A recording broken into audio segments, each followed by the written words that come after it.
হয়তো কোনো জন্মের স্বীকৃতির ফলে আজকে আমরা এই সাধু সঙ্গ ভক্ত সঙ্গ করার অধিকার পেয়েছি বাবা।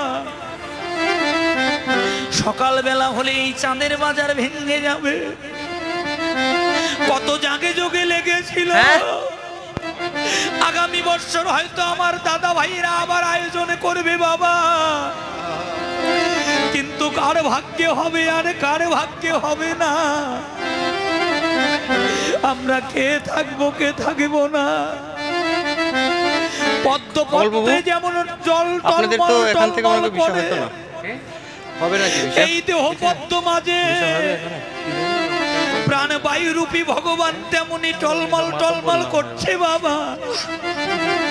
কোন দিন খাইতে দাঁড়াইতে শুইতে চলিতে